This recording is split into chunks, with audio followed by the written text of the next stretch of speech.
बिस्मिल्लाहिर्रहमानिर्रहीम। नाज़रीन, प्रोग्राम जी वर्ड में हम आपको खुशामदीद कहते हैं। और इस हफ़्ते नाज़रीन, जैसे कि आपके इल्म में है कि वफाकी बजट पेश कर दिया गया है और ये बजट पाकिस्तान के मुश्किल तरीन माशी हालात के बावजूद कोशिश की गई है कि एक मतवाज़ी बजट हो। लेकिन उसमें जो सबसे अहम बात है हमेशा ये बात हमेशा की जाती है कि पाकिस्तान का जो डिफेंस बजट है वो कितना है और क्या वो हमारे टोटल बजट का 70% है, जैसे कि एक बात फैली हुई है, या रियलिटी कोई और है, 70% है या 12% है। और इस मरतबा इसमें कितना इजाफा किया गया, तो अगर हम पिछले साल की बनस्बत देखें तो इस मरतबा 15.42% इजाफा किया गया है और ये इजाफा 241 अरब का है। और इस पे आज हम बात करेंगे कि पाकिस्तान का डिफेंस बजट बनता कैसे है, इसमें कौन सी चीज़ें मद्देनज़र रखी जाती हैं, डिस्ट्रीब्यूशन कैसे होती है। फिर एक इसमें हमारी पाकिस्तान आर्मी है, पाकिस्तान एयरफोर्स है, पाकिस्तान नेवी है, हमारे इंटेलिजेंस के अदारे हैं। और रिवायती डिफेंस एक्सपेंडिचर के साथ इस वक्त पाकिस्तान एक बहुत बड़ी ख़तीर रकम अपने काउंटर टेररिज्म यानी इंसदाद दहशत गर्दी के ऑपरेशंस में ख़र्च कर रहा है। फिर हम मुआजना करेंगे कि हमारे रीजन के जो ममालिक हैं उनकी स्पेंडिंग कितनी है, क्या उनके ख़तरात भी हैं, उनका थ्रेट परसेप्शन क्या है, पाकिस्तान का थ्रेट परसेप्शन क्या है। यूक्रेन की वॉर के बाद दुनिया की बदलती हुई सूरत हाल, ईरान सऊदी अरब के दरमियान मुसाइलत के बाद खित्ते की जो बदलती हुई सूरत हाल है, इसके ऊपर रोशनी डालेंगे। हमारे पास आज बेहतरीन पैनलिस्ट हैं। पैनलिस्ट का तारफ़ आपसे कराते चलते हैं। ब्रिगेडियर रिटायर वक़ार अहमद साहब हैं, सीनियर दफ़ाई तज्ज़िया कार हैं। वक़ार साहब, बहुत शुक्रिया आपका। और उनके साथ जानी पहचानी शख्सियत डॉक्टर सैयद मोहम्मद अली साहब, international expert on global affairs, international affairs, security, disarmament, aerospace security, इन तमाम अमूर पर गहरी नज़र रखते हैं। डॉक्टर सैयद मोहम्मद अली साहब, आपका भी शुक्रिया। और हमें ख़ास तौर पर ज्वाइन किया एम्बेसडर रिटायर्ड मसूद खालिद साहब, बीजिंग समेत दुनिया के अहम ममालिक में पाकिस्तान के सफ़ीर रहे और ख़ास तौर पे जो चीन पाकिस्तान ताल्लुकात हैं, सी पैक और पाकिस्तान और चीन के दरमियान दिफा सिक्योरिटी के शोबे में जो इंतहाई अहम डायलाग बातचीत रही उनमें बरह रास्त शरीक है। एम्बेसडर मसूद खालिद साहब, आपका भी बहुत शुक्रिया। ब्रिगेडियर वक़ार साहब, बिल्कुल हर पाकिस्तानी के जहन में ये सवाल उठता है कि डिफेंस बजट बनाया कैसे जाता है और किन अमूर को मद्देनज़र रखा जाता है। जी, आई थिंक इसमें एक तो जनरल परसेप्शन है कि probably the lot of percentage of national budget जो मिलिट्री को एलोकेट होता है, बिल्कुल ऐसा नहीं है। अगर आप देखें तो 3-4 बड़े मेजर फैक्टर्स हैं विच डिफाइन। सबसे पहले आपकी आयत ये कि what standing military that you have, and that's of course not raised in a day because it's continuing for last let's say 75 years जी। उसके बाद आ जाता है कि जी what is your threat perception, क्या कम हुई है या बढ़ गई है। आपके लेट्स से बॉर्डर्स हैं, ईस्टर्न वेस्टर्न, इंटरनल सिक्योरिटी, उनके क्या हालात हैं। इसी तरह पाकिस्तान ने कन्फ्रंट किया पिछले 2 डेकेड्स में टेररिज्म का थ्रेट और उसमें काफ़ी नुकसान भी हुआ, लेकिन still Pakistan has been able to manage and roll back the threat of terrorism. Sneak attacks होते हैं, so that is one factor. फिर आ जाता है कि इन टर्म्स ऑफ डेवलपमेंट जो है मिलिट्री आगे कैसे देख रही है। फर्दर अगर आप उसको ब्रेक डाउन करें तीनों सर्विसेज में, that will basically look at what is administrative expenditure कितना है, इसमें तनख्वाहें वगैरह आती हैं, ऑपरेशनल एक्सपेंडिचर कितना है, अगर आपके ऑन गोइंग ऑपरेशन जैसे हमारी केस में पूरा वेस्टर्न बॉर्डर और लाइन ऑफ कंट्रोल पे एक्टिव ऑपरेशन पेंशन्स भी आ जाती हैं। बिल्कुल जी, मतलब इसी तरीके से फिर डेवलपमेंट आ जाती है कि आप फ्यूचर में कैसे देख रहे हैं। फॉर इंस्टेंस आजकल काफ़ी मुल्क जायज़ा ले रहे हैं रशिया यूक्रेन वॉर का कि इसके अंदर कौन कौन से वेपन सिस्टम में सक्सेसफुल हुए हैं, कहाँ पे आगे डेवलपमेंट की जरूरत है। डेवलपमेंट में फिर ट्रेनिंग भी शामिल है and then your future projects. अगर आप ओवरऑल देखें पाकिस्तान का in last 5 year in terms of percentage of GDP ये रिड्यूस ही हुआ है। So I think this is what is related to how defence budget is prepared. Doctor Syed Mohammad Ali साहब, इस मरतबा भी मुश्किल तरीन माशी हालात के बावजूद जो हमारी इंतहाई अहम ज़रूरियात डिफेंस की थी उनको मद्देनज़र रखते हुए ये इजाफ़ा किया गया। क्या आप समझते हैं कि इस वक्त जो हमारी डिफेंस बजट एलोकेशंस हैं और जिस तरीके से डॉलर रुपी पैरिटी आपके सामने है कि डॉलर इस वक्त कहाँ तक पहुँच चुका है, डिफेंस में बहुत सारे जो गोला बारूद और हथियार हैं उसमें हम खुद कफ़ील भी हैं, लेकिन बहुत सारे डिफेंस इक्विपमेंट पाकिस्तान चीन से भी लेता है, वेस्टर्न मार्केट से भी लेता है। तो वो परचेजेज़ हमारी, क्या आप समझते हैं इस ये जो डिस्टर्बेंस हुई है डॉलर रुपी पैरिटी की, उसकी वजह से क्या मुतासर हुई है और प्रेशर यकीनी तौर पे डिफेंस बजट पे ही पड़ता है? देखें आपकी जो ह्यूमन कॉस्ट है, जी बिल्कुल, ठीक है, जिसमें सैलरीज और ये सब तमाम चीज़ें शामिल हैं, जो तमाम पर्सनल जवानों ऑफिसर्स सैलरीज सब उनकी, की सारी चीज़ों पे बिल्कुल, शामिल है, जो ह्यूमन कॉस्ट है आसान ह्यूमन अल्फाज कॉस्ट है, ठीक, में तकरीबन वो कोई 700 बिलियन के करीब बनती है, ठीक है, तकरीबन यानी कि 38 to 39% आपके डिफेंस बजट का बन जाता है। अच्छा, फिर तकरीबन जो 50% है वो ऑपरेशनल और इंडक्शन और प्रोक्योरमेंट में आप चला जाता है, और तकरीबन 10 से 11% सिविल वर्क्स में जाता है। ये मोटे मोटे 4 हेड्स हैं विदाउट गोइंग इनटू स्पेसिफिक्स। तो तकरीबन 26% जो है आप समझें कि वो आपके जो प्रोक्योरमेंट है, इंडक्शन है, एमुनिशन है, वेपन सिस्टम की प्रोक्योरमेंट है, उन सारी अखराजात की मद में जाता है। और जो तकरीबन 24% है वो आपके ऑपरेशनल एक्सपेंडिचर्स, यानी कि जो भी ऑपरेशंस होते हैं, कोई एक्सरसाइजेज होती हैं, डिप्लॉयमेंट होती है, अभी हमारे पूरे मुल्क के अंदर इंटेलिजेंस बेस्ड ऑपरेशंस चल रहे हैं, या कोई मल्टी नेशनल एक्सरसाइजेज हैं, कोई एक्सकेलेशन होती है, तो उसके लिए भी हमें एक खातिर रकम एलोकेट करनी पड़ती है। तो ये पहली बात है। अच्छा, अब इसको क्विकली मैं कंपेयर कर देता हूँ। देखें, आपका जो मशरकी हमसाया है जी, उसका डिफेंस बजट इस वक्त दुनिया में चौथा सबसे बड़ा दफाई बजट है। इसको कंटेक्चुलाइज करें कि जो बड़ी ताकतें हैं, जिनमें आप समझें कि फ्रांस और बरतानिया से ज़्यादा इस वक्त भारत जो है डिफेंस बजट पे खर्च कर रहा है, इस कंटेक्चुलाइज करने के लिए। एम्बेसडर मसूद खालिद साहब, आप कैसे देखते हैं पाकिस्तान के दिफाई बजट को, इस खित्ते की बदलती हुई सूरत हाल, और ख़ास तौर पे थ्रेट्स की नौयत भी अब बदल रही है, और अगर हम देखें हम अपने ईस्टर्न बॉर्डर्स के ऊपर, तो इंडिया के साथ साथ जहाँ से हमें बहुत ख़तरात हैं और हमें बड़ी सपोर्ट चीन की तरफ से भी मिलती है, आप क्या समझते हैं जो पाकिस्तान के थ्रेट परसेप्शंस हैं, पाकिस्तान की दफाई ज़रूरियात हैं, इनको पूरा करने में ऑलरेडी बहुत सारे प्रोजेक्ट्स चल रहे हैं पाकिस्तान और चीन के दरमियान, लेकिन चीन इसमें कितनी मावनत कर सकता है? इस वक्त ऑलरेडी प्रेशर्स पाकिस्तान की जो डिफेंस फोर्सेज हैं उनके ऊपर मौजूद हैं, जिस तरह कि डॉक्टर सैयद मोहम्मद अली साहब ने हाईलाइट किया। जी शुक्रिया जी। देखिए, बात यह है कि पाकिस्तान को जो चैलेंजेस हैं, थ्रेट्स हैं ऑन द सिक्योरिटी फ्रंट, वो कन्वेंशनल भी है और नॉन कन्वेंशनल भी है। बिल्कुल, लेकिन इस वक्त हम एक हाइब्रिड वॉरफेयर का भी शिकार हैं। साइबर क्राइम हो रहा है जी, आपके यहाँ जो ये मिलिटेंसी की एक नई लहर जो है वो आई है, तो इंटरनल फ्रंट पे भी हमें चैलेंजेस है, इंटरनल सिक्योरिटी के भी चैलेंजेस है। एक्सटर्नल फ्रंट तो हमारा वॉलेटाइल ही रहता है। बिल्कुल, इंडिया के साथ हमारी जो है एक परपेचुअल किस्म की तसलसल के साथ एक ऐसी मुखासमत है कि जिसकी वजह से हमें अपने दिफा का जो है पूरा ख्याल रखना पड़ता है। फिर इसके साथ जो मगरबी हमारा फ्रंट है, Afghanistan, again it's very volatile, uncertain, unstable. और फिर कुछ इधर उधर जो और हमारे मसाइल हैं, ईरान के साथ भी हमारे देखिए बॉर्डर के ऊपर, यानी कि वो it's not a direct clash that way, लेकिन ये कि वहाँ भी वाक़यात हो जाती है। तो इन सारी चीज़ों को अगर आप मद्देनजर रखें तो इंटरनल एक्सटर्नल एनवायरनमेंट को सामने रखते हुए, तो ये जाहिर बात है कि हमने अपने दिफा के ऊपर पैसा तो खर्च करना है। बिल्कुल, और बिल्कुल सही कहा मोहम्मद अली साहब ने कि अगर आप 3 ममालिक का मुवाजना कर ले, पाकिस्तान, ईरान और भारत, इस वक्त भारत का जो देखिए, मैं पाकिस्तान आर्म्स रेस में नहीं पड़ सकता इंडिया के साथ, लेकिन हमें इंश्योर करना है कि एक हमारा डिटरेंस हो, conventional as well as strategic. अब इसमें ये देखिए कि पाकिस्तान जो है इस वक्त, वो मैं फिगर्स देख रहा था, वो $13,400 पर सोल्जर खर्च करता है। बिल्कुल, अच्छा जी, इंडिया जो है वो 42,000, बिल्कुल उन्होंने सही बात की है मोहम्मद अली से, $42,000 खर्च कर रहा है। ईरान जो है जी वो $23,000 खर्च कर रहा है। ईरान का सॉरी हिंदुस्तान का जो बजट है इस वक्त $73 बिलियन का है, और अगर हमारा बजट आप लें तो वो मुश्किल से मेरे ख्याल है बढ़ा के भी इस वक्त शायद $7.5-8 बिलियन बन जाएगा। मैंने उसको क्वान्टिफाई नहीं किया।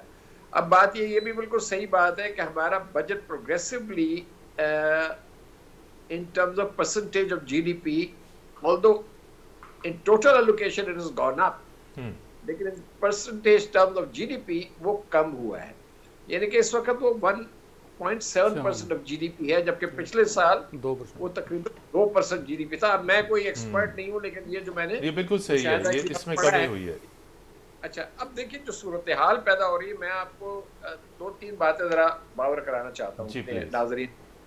उसमें सबसे अहम बात तो यह है कि जो इस वक्त खित्ते में अमेरिका और भारत का जो स्ट्रेटेजिक नेक्सस है, वो अगर किसी के जहन में ये शक व शुबा है ना कि वो कोई ऐसी चीज है जो कोई इमेजिनरी चीज है, तो वो बिल्कुल गलत है। अभी पिछले हफ्ते डिफेंस सेक्रेटरी वहां गए हुए थे इंडिया, और उन्होंने एक लॉन्ग टर्म मुआहदा डिफेंस इंडस्ट्रियल प्रोडक्शन पे भारत के साथ किया है। अब और उससे पहले वो शायद नेशनल सिक्योरिटी एडवाइजर भी वहाँ गए हुए थे। अब भारत के वजीर आजम जो है जल्द ही वाशिंगटन का दौरा कर रहे हैं, जहाँ पे इनको एक रेड कारपेट वेलकम दिया जा रहा है, अनप्रेसिडेंटेड। तो देखिए वो चीज़ जो है सारी अमेरिका और भारत की ये कंक्रेटाइज हो गई है। ये इसको आप अलायंस कह लें, स्ट्रेटेजिक पार्टनरशिप कह लें, जो नाम देना चाहें। अब जब उसके बैकड्रॉप में आप देखते हैं तो वहाँ पाकिस्तान ने अपने आप को सिक्योर करना है, अपना दिफा करना है, दफा के वक्त करना। अब बाहर से जो चीज़ें हम खरीदते हैं, हम कोई F-16 या J-7 से वो J पर आ रहे, हमें तो बाहर से इक्विपमेंट लेना पड़ता है, तो वहाँ भी प्राइसेस जो है वो बढ़ रही हैं, रेट्स बढ़ रही हैं। फिर इन डॉलर टर्म्स जो है डॉलर की जो पैरिटी रेट है वो कितना चेंज हुआ है एक साल के अंदर, इन्फ्लेशन है, तो सारी चीज़ों को कंबाइन करना चाहिए। जो इंक्रीज आपने बताई 15% whatever 16% in the defence budget, तो ये चीज़ें चल रही है। आपने जिक्र किया चीन के साथ ताल्लुकात का। चीन तो हमारा, मेरा ख्याल है कि if I am not wrong, it's a mainstay of our defence supplies, और वहाँ से हम अभी J-10 का किया है, और नेवी के अभी देखिए फ्रिगेट्स का एक्चुअलाइज हुआ है, और भी प्रोजेक्ट्स हैं भारत वो चल रहे हैं। तो चीन के साथ हमारी एक बड़ी चूँकि पुरानी एक रवायत चल रही है दोस्ती की, और बहुत पुराना अरसा है ना, ये कोई नई चीज़ तो हो नहीं रही। तो उनके साथ एक तसलसल के साथ दिफाई ताउन हो रहा है, और इसमें मुसलसल अपग्रेडेशन आ रही है। अभी आर्मी चीफ वहाँ गए हुए थे, और उनके साथ भी वहाँ बातचीत हुई चीनियों के साथ, और ये तय पाया कि भाई हम मुसलसल यानी कि अपनी जो इस चीज़ को अपग्रेड करेंगे इस ताउन को। तो चीन के साथ हमारा ताउन जारी रहेगा इस शोबे में, लेकिन इसका ये मतलब नहीं है कि अगर हमें मसलन किसी यूरोपियन मुल्क से अच्छा कंपेटिटिव रेट्स के ऊपर कोई इक्विपमेंट मिलता है या हमारी कैपेबिलिटी बढ़ाने के लिए, तो वो हम ना लें। कभी चीन ये नहीं आपको कहेगा कि आप उनसे मत लें और उनसे मत लें, और सिर्फ हमारी मार्केट से खरीदें। बिल्कुल, लेकिन that is an assured source. देखिए ना, फर्क ये है कि दूसरे तो आपके ऊपर सैंक्शन और पाबंदियां लगा देते हैं, और शराइतें अलग से, कंडीशंस लगती हैं, शराइत अलग होती है, तो कम से कम ये चीज़ तो नहीं है। जी नाज़रीन, यहाँ पर लेते हैं एक ब्रेक के बाद आपकी खिदमत में फिर हाजिर होंगे, हमारे साथ रहिएगा।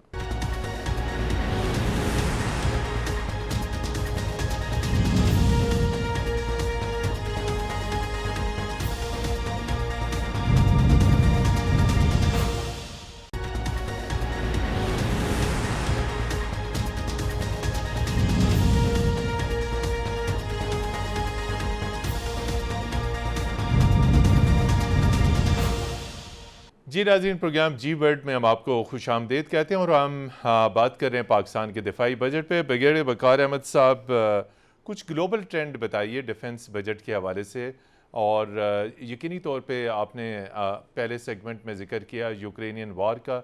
अब ग्लोबल ट्रेंड्स क्या हैं डिफेंस बजट के हवाले से? वही रवायती ख़तरात हैं, क्या ट्रेंड्स हैं? पूरी दुनिया इस वक्त ग्लोबली पूरी दुनिया इस वक्त यकीनी तौर पे माशी मुश्किलात का शिकार है, उसके बावजूद क्या ट्रेंड्स हैं डिफेंस बजट के हवाले से? उस पर ज़रा रोशनी डालिएगा। जी, रशिया यूक्रेन वॉर ने बड़ा फंडामेंटली इम्पैक्ट किया है, और जो नेचर ऑफ वॉरफेयर इस पर आई थिंक प्रोग्राम के स्टार्ट में भी बातचीत हुई, वो भी चेंज हुई है। ऑल्दो इसमें हाइब्रिड वॉर की भी बात हो रही है, लेकिन after looking at Russia Ukraine war तो कन्वेंशनल ऑपरेशंस की इंपॉर्टेंस भी सामने आई है। If you don't have conventional forces, और जो आपके पास लेट्स से एयरफोर्स है, आर्टिलरी है, आर्मर है, इन्फेंट्री है, एंड देन नेवी है, तो यू विल हैव प्रॉब्लम्स। मैं एक छोटी सी मिसाल दूंगा कि what happened to Ukraine in terms of area size और थ्रेट। अगर रशिया से देखें तो although it's really not exactly comparable, लेकिन एसिमेट्री में तकरीबन वही हिसाब है जिसना पाकिस्तान इंडिया का है, because Russia is again a big military power India का। यूक्रेन तो उसके सामने बहुत छोटा है। हाँ, अच्छा, इनका जो डिफेंस एलोकेशन होती थी वो that used to be in range of $2 to 3 billion, 2014 की बात, and then the threat started coming in. Today it is $44 billion। Just imagine के पाकिस्तान से ऑलमोस्ट आप कह लें कोई 8 गुना बढ़ाना पड़ा है। अच्छा, इसका अभी भी देखें कि सिंस दे स्टार्टेड लेट जो बिल्डअप करें अपना लेट्स से डिफेंस फोर्सेस को, लॉस क्या हुआ है जो इस वक्त सिर्फ रियल एस्टेट में लॉस है यूक्रेन को, that is $1.5 trillion। So now you can look at कि जी इम्पैक्ट क्या होता है अगर आप लेट्स से फिगर्स ही गिनना शुरू कर दें तो it doesn't cover your national security. Doctor Syed Mohammad Ali साहब, कुछ ये बताइए कि जो ख़तरात की हमेशा हम बात करते हैं, ये ख़तरात की नौइयत किस किस्म की है? एक तो ट्रेडिशनल ख़तरे हैं, फिर उसके बाद टेररिज्म है, फिर हाइब्रिड वॉरफेयर है, फिर ऑल ऑफ ए सडन कोई सिक्योरिटी का बड़ा चैलेंज आ जाता है, जिस तरह 27 फरवरी 2019 हो गया, ऑल ऑफ ए सडन पूरा सिक्योरिटी का जो आपका सिनारियो था वो बदल गया। और फिर इस ख़तरात की नौइयत को, इसको एवेल्यूएट कैसे किया जाता है, माशी टीम को कैसे कॉन्फिडेंस में लिया जाता है, और फिर हमारी माशी सूरत हाल से इसका कैसे ताल्लुक़ जोड़ा जाता है? जी, बहुत अहम सवाल आपने किया। मैं कोशिश करता हूँ कि इसका जामिया जवाब दे सकूँ। देखिए, एक तो जो पैराडाइम शिफ्ट पाकिस्तान में आई थी तकरीबन 16-17 साल पहले जी, वो ये थी कि दिफा के मुकाबले में एक जो नया पैराडाइम इंट्रोड्यूस हुआ था वो नेशनल सिक्योरिटी का हुआ जी, था। ठीक है, इसका मकसद ये है कि सिर्फ आपको अपनी टेरिटरी, अपनी जान और माल और इज़्ज़त नहीं बचानी, आपने अपनी नेशनल सिक्योरिटी को internally, externally, her element of national power को आपने इसके protect तमाम कर- फैक्टर्स उनको हाँ, सामने रखते हैं। देखें, चूंकि जब आप हाइब्रिड वॉरफेयर की बात करते हैं तो आसान अल्फाज में आपके दुश्मन के अहदाफ क्या हैं। आपके दुश्मन के 4 अहदाफ हैं। डिप्लोमेटिकली आपको आइसोलेट करना, बिल्कुल, इकोनॉमिकली आपको स्ट्रेंगुलेट करना, पॉलिटिकली आपको डिस्टेबलाइज करना, और मिलिटरीली आपको इंटरनली एग्जॉस्ट करना। तो इसमें कोई जंग नहीं हो रही रवायती, इस वक्त जो लेकिन आप पॉलिटिकल थक रहे इंस्टेबिलिटी हैं, आपके सामने है। तो ये तमाम एलिमेंट ऑफ नेशनल पावर आपके सामने इस्तेमाल हो रहे हैं। तो आपने जिस तरह ब्रिगेडियर साहब ने कहा, आपने अपनी दिफाई सलाहियत इतनी क्रेडिबल रखनी है ट्रू, कि आपको एक रिस्पॉन्सिबल न्यूक्लियर पावर के तौर पे भी वो आपकी एक जिम्मेदारी है, और दुश्मन जो है आपकी, और ये भी एक रियलिटी है कि अगर आप ब्रास टैग से देखें तो 6-7 ऐसे क्राइसिस इस रीजन में पाकिस्तान और इंडिया के दरमियान हो चुके हैं जिसमें भारत ने अपनी बालादस्ती पाकिस्तान पर मुसल्लत करने की भरपूर कोशिश की, लेकिन फिर उसको अपने मुंह की खानी पड़ी, और भारत को रियलाइज़ हुआ कि ये ऑप्शन उसके पास नहीं है। जो आखिरी कोशिश थी रिसेंटली, वो उसका जवाब भी हमने स्विफ्ट रिटॉर्ट की शक्ल में मुंह तोड़ अंदाज में दिया। जी बिल्कुल। बैरिस्टर मसूद खालिद साहब, दोनों पैनलिस्ट ने जिस तरह बात की कि जो पैसे हैं वो तो ऑलरेडी जो हैं, और कुछ जो थोड़ा बहुत इजाफा हुआ है, कंपैरिजन भी हुआ पूरी दुनिया के साथ भी, और स्पेशली जनूबी एशिया के ममालिक के साथ भी। नाज़रीन को कुछ ये बताइए कि इस वक्त एग्जिस्टिंग जो डिफेंस कैपेबिलिटी है, पाकिस्तान की डिफेंस बजट है, उसमें पाकिस्तान अपना दफा मेंटेन कर रहा है, keeping in view all type of threats, traditional, आपने खुद जिक्र किया ट्रेडिशनल, नॉन ट्रेडिशनल थ्रेट्स में do we have that strong capability to meet any eventuality from the enemy which is overt as well and which is hidden as well? देखिए, capability जो है वो तो कंटिन्यूसली इंक्रीज होती है, enhance की जाती है। बिल्कुल, उसकी जरूरत इसलिए होती है क्योंकि नई नई चीजें आ रही है, इनोवेशन हो रही है, टेक्नोलॉजी आ रही है, तो वो तो हम अपने आप को आइसोलेट नहीं कर सकते। ना आर्म फोर्सेस अपने आप को आइसोलेट कर सकती है कि वहाँ अपनी अपग्रेडेशन, टेक्नोलॉजिकल अपग्रेडेशन ना करें इन view of the emerging threats and challenges on technological field domain. तो ये तो एक पहलू हो गया। दूसरी बात ये है कि जो इस वक्त ऑलरेडी साउथ एशिया में एक स्ट्रेटजिक इम्बैलेंस है। देखिए ना, कहाँ 8 बिलियन या 7 बिलियन डॉलर का बजट और कहाँ 73 बिलियन या 74 बिलियन डॉलर का बजट, बहुत बड़ा फर्क है। बिल्कुल है ना, कोई कंपैरिजन नहीं है। और जो हमारे लिए तो सारे दरवाजे बंद हैं, हम तो वेस्ट पे जाके चीजें नहीं खरीद सकते, हमें तो एक एक पुर्जा खरीदने के लिए भी मुश्किल पड़ती है। तो कहने का मतलब है कि ये सारी टोटलिटी में देखनी चाहिए इस चीज को, तो इस चीज को अलहदा नहीं किया जा सकता फ्रॉम दी ओवरऑल पिक्चर। फिर देखिए, दूसरा एक और खर्चा जो होता है बजट का, वो डिफेंस का, वो पता नहीं किस हो सकता है, उसका एक अलग से वो मद होती हो, वो हमारी यूएन पीस कीपिंग ऑपरेशंस में इन्वॉल्वमेंट भी है। हम अच्छे खासे बड़े ट्रुप कंट्रीब्यूटर हैं, तो वहां भी हमारा एक प्रोफाइल है। देख, जहां तक आपने कहा कि हम मेंटेन कर पा रहे हैं कि नहीं, देखिए प्रेशर्स आएंगे। नेशनल पावर अगर आप बात करते हैं तो नेशनल पावर ये नहीं है कि सिर्फ आपने डिफेंस के ऊपर खर्चा करना है, ठीक है ना। आपकी जो नेशनल सिक्योरिटी पेपर था उसके अंदर बड़ी इंपॉर्टेंट एलिमेंट लाया गया था ह्यूमन सिक्योरिटी का। So it's a combination. National defence हमारा उस वक्त स्ट्रांग होगा जब हमारी इकोनॉमी स्ट्रांग होगी। इकोनॉमी को स्ट्रांग करने के लिए और दूसरे क्या कहते हैं मेथड्स हैं और तरीक़ेकार हैं जिस पे गौर होना चाहिए, काम करना चाहिए, क्योंकि दिफा भी उस वक्त हमारा अच्छा होगा जब हमें दिफा के लिए पैसा जी चाहिए। पैसा उस वक्त होगा जब आपकी किटी में पैसा होगा। तो ये बड़ा बिल्कुल इंपॉर्टेंट फैक्ट है। और मैं समझता हूँ कि इस वक्त जो कैपेबिलिटी है वो भी हमारी अच्छी है, और उसमें एक न्यूक्लियर जी जो है डिटरेंस, हमारा न्यूक्लियर एलिमेंट जो है वो बहुत बड़ा फैक्टर है, जो हमें उसको ना सिर्फ मेंटेन करना चाहिए बल्कि उसको continuously I mean sort of keep on seeing के कहाँ हम इम्प्रूवमेंट ला सकते हैं। और जहाँ तक विल की बात है तो आप ये विल देख लें कि रोजाना हमारे जवान शहीद हो रहे हैं।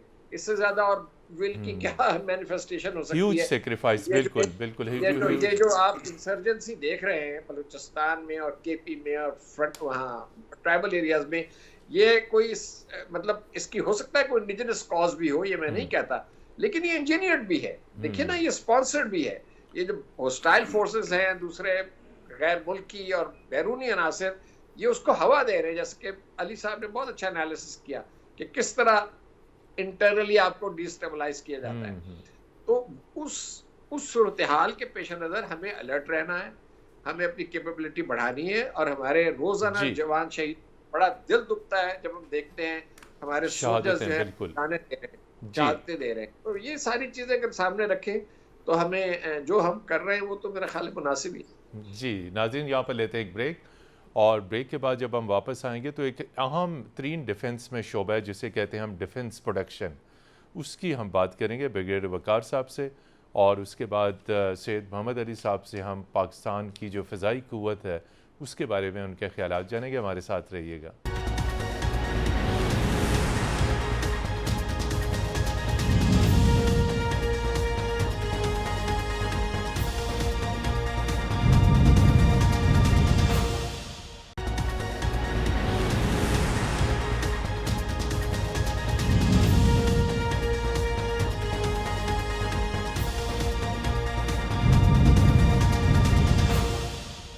जी नाज़रीन, प्रोग्राम जी वर्ल्ड में खुश आमदीद। आखिरी सेगमेंट की तरफ पढ़ते हैं। ब्रिगेडियर वकार अहमद साहब, ये बताइए कि पाकिस्तान का एक डिफेंस प्रोडक्शन का, यानी जिसे हम दिफाई पैदावार कहते हैं, उसका भी एक बहुत अहम शोबा है, और इसमें पाकिस्तान बहुत कुछ अपने तई डिफेंस प्रोडक्शन में जिसे कहते हैं खुद इन्हिसारी है। इस वक्त हम GF थंडर जो है प्रोड्यूस कर रहे हैं, रवायती गोला बारूद के लिए पाकिस्तान ऑर्डिनेंस फैक्ट्रीज़ हैं, लेकिन डिफेंस प्रोडक्शन की हमारी इंडस्ट्री वो भी जो है अपग्रेडेशन चाहती है।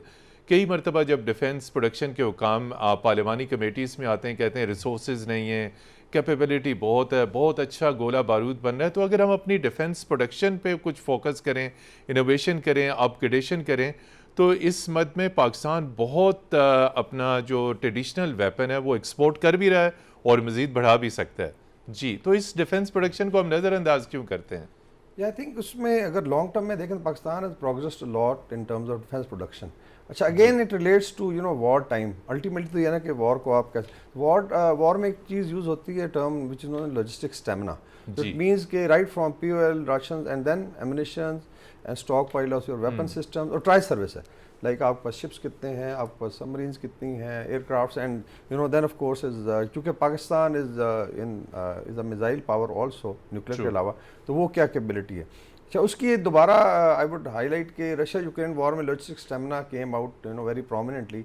यहाँ पे डिस्पाइट सपोर्ट फ्रॉम नेटो उनका आहिस्ता आहिस्ता even ammunition they ran short of artillery ammunition, तो उसमें आई थिंक काम बहुत ज़्यादा हुआ है। ये ज़रूर है कि उसको फर्दर आई थिंक मॉडर्नाइज करने की ज़रूरत है, और इसके अंदर मेनली हाई टेक में कुछ जाने की ज़रूरत है। लेकिन आई फील कि इस पे एक तो ये है कि जब डिफेंस प्रोडक्शन की जो मिनिस्ट्री, उसमें मिनिस्टर्स या ब्यूरोक्रेसी की कितनी अंडरस्टैंडिंग है, do they understand the strategic vision. लेकिन तीनों सर्विसेज एंड आर स्ट्रेटेजिक जो हमारे डिपार्टमेंट्स हैं, SPD है और बाकी लाइक एयर वेपन कॉम्प्लेक्स है, आपका डॉक यार्ड है, आप बहुत अच्छे तो इस पे काफ़ी सारा काम हुआ है, but still I think long way to go. Main thing is कि in case of war should be able to sustain. So that is very very important. जी, डॉक्टर सैयद मोहम्मद अली साहब, चूँकि आप तीनों फोर्सेस पे गहरी नज़र रखते हैं, पाकिस्तान आर्मी, पाकिस्तान एयरफोर्स और पाकिस्तान नेवी, वे फॉरवर्ड आगे, ताकि हमें इन तीनों फोर्सेस की डिफेंस कैपेबिलिटी को मेंटेन भी रखना है, चैलेंजेस जो लेटेस्ट हैं उनसे भी निपटना है, तो तीनों फोर्सेस के लिए क्विक क्या वे फॉरवर्ड है?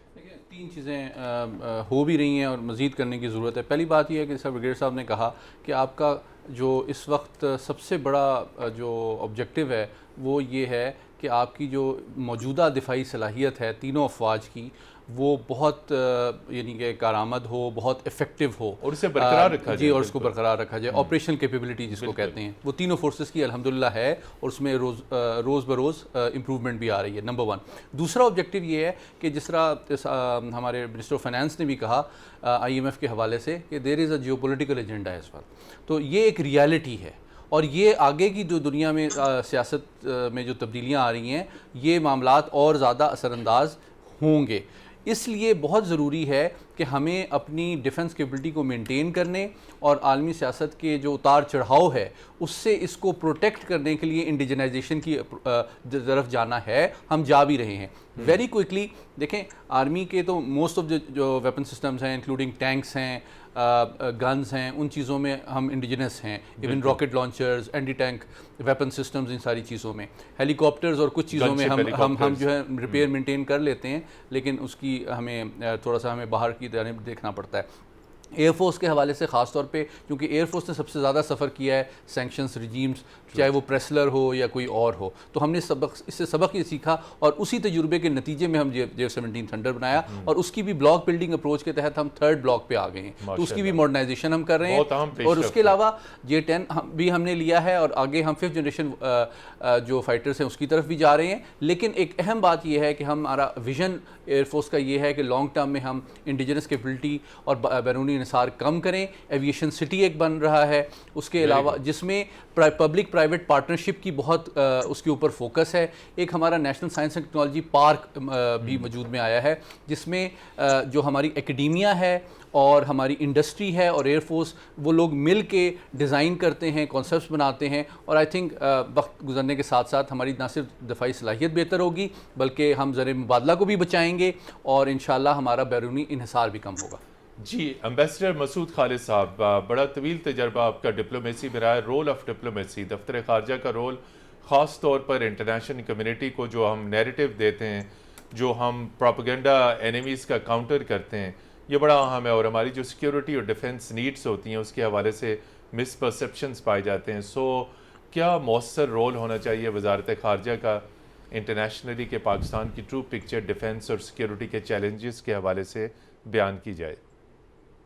देखिए जी, ये हाइब्रिड वॉरफेयर का एक हिस्सा है कि पाकिस्तान के खिलाफ एक मिस इन्फॉर्मेशन और डिसइन्फॉर्मेशन कैंपेन तसलसल के साथ चलता है और उसमें दिफाई अखराजात का भी जो एलिमेंट है वो भी उजागर किया जाता है फॉर ऑब्वियस रीजंस, ठीक है ना जी। तो जहाँ तक हुकूमत का ताल्लुक है, दफ्तर खारजा का ताल्लुक है, हम अपनी तई पूरी कोशिश करते हैं बताने की। और ये बड़े अच्छी, जैसे आज डिस्कशन हो रही है, इसमें फैक्ट्स आए हैं, दुनिया के सामने फैक्ट्स पेश किए जाएं तो वो दुनिया के सामने फिर कोई दलील, उनके सामने कोई दलील नहीं रहती वो उनके पास।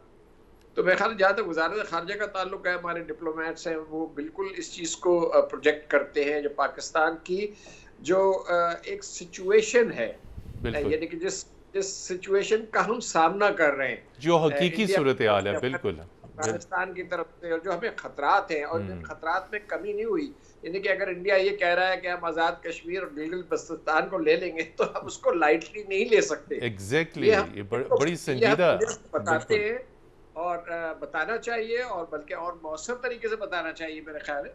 तो ये सारे खतरात हैं और दुनिया की देखिए हमारे खित्ते के हालात चेंज हो रहे हैं बहुत तेजी से। इंडियन ओशन में जो कुछ हो रहा है उस पे हमारी नेवी की इंपॉर्टेंस बहुत बढ़ेगी। उनकी कैपेबिलिटी इस काबिल होनी चाहिए कि वो भी अपना पाकिस्तान का झंडा लहरा के इंडियन ओशन में सेल करें, ठीक है ना। तो अभी कर रहे हैं हम अपने तय, बड़ी अच्छी कोशिशें कर रहे हैं, नेवी भी कर रही है, एयरफोर्स भी कर रही है, एक्सरसाइजेस करते हैं, जॉइंट एक्सरसाइज होती है। सो ऑल दीज, ये दुनिया बड़ी तेजी से चेंज हो रही है, इसमें हमने आपको एडजस्ट करना है, अडेप्ट करना है, अपनी कैपेबिलिटी ना सिर्फ मेंटेन रखनी है बल्कि थ्रू R&D हमने एनहांसमेंट करनी है। और बड़ी अच्छी बात की linkage between academia, industry and बहुत जरूरी, बिल्कुल in their respective sectors, in their respective domains, ये बड़ा इंपॉर्टेंट है। कोई चीज मैंने चीन में देखा, देखिए वो मुल्क तकरीबन उसको मिलाए तो तकरीबन मेरे ख्याल 5.5% GDP का शायद वो खर्च कर रहा है, 6% के करीब R&D पे। अब ये जो बड़ी बड़ी कॉर्पोरेशन है वहाँ हुआवे और दूसरे, वो डिफेंस साइड पे भी बहुत पैसा खर्च कर रही है ना, मतलब सॉरी R&D पे बहुत लगाती हैं अपना पैसा, तो वो स्टेट को हेल्प करती है। हमारे यहाँ भी इसको सब कोई कॉन्सेप्ट नहीं है कि हमारे यहाँ देखा जाएगा कोई प्राइवेट सेक्टर की कोई ऐसी बड़ी रिसर्च, बिल्कुल रिसर्च एंड डेवलपमेंट में आके स्टेट को सपोर्ट करे, टफ टेल करे। आई थिंक वी शुड, देखिए दुनिया चेंज हो रही है, हमें मॉडर्न लाइफ के ऊपर जाना चाहिए और टेक्नोलॉजी के ऊपर जाना चाहिए, technological upgradation of the armed forces, that is important for Pakistan. जी बहुत शुक्रिया एम्बेसडर मसूद खालिद साहब, डॉक्टर सैयद मोहम्मद अली साहब, ब्रिगेडियर रिटायर्ड वकार अहमद साहब। और नाज़रीन, बिल्कुल इस वक्त जो पाकिस्तान का जो दिफाई और दिफाई कैपेबिलिटी है, यानी जो हमारी दिफाई इस्तेदाद है, कम अज़ कम भी हमारी दिफाई इस्तेदाद जो है वो मौजूदा हालात में हमें उसे बरकरार रखना है। और एक लफ्ज़ जो हमेशा यूज़ करते हैं, हमारी ऑपरेशनल कैपेबिलिटी, यानी पेशा वराना तैयारी किसी भी किस्म के ख़तरात से निपटने के लिए, वो भी हम वक्त तैयार रहनी चाहिए। और अभी हाल ही में जो फॉर्मेशन कमांडर्स की कॉन्फ्रेंस हुई, उसमें इन तमाम ख़तरात का जायज़ा लिया गया और इस बात पर इत्मीनान का इज़हार किया गया कि तमाम पाकिस्तान आर्मी की फॉर्मेशन किसी भी किस्म के ख़तरात से निपटने की भरपूर सलाहियत रखती हैं। हमारी मैशत मजबूत होगी तो हमारी खारजा पॉलिसी मजबूत, हमारी डिफेंस और सिक्योरिटी मजबूत, और इन तमाम चीज़ों की जो बेस है पाकिस्तान के अंदर सियासी इस्तेहकाम, जो वक्त की अहम तरीन ज़रूरत है। तमाम मेहमानों का एक मरतबा फिर शुक्रिया। प्रोग्राम जी वर्ल्ड की टीम को अगले इतवार तक के लिए इजाज़त दीजिए। खुदा हाफिज़।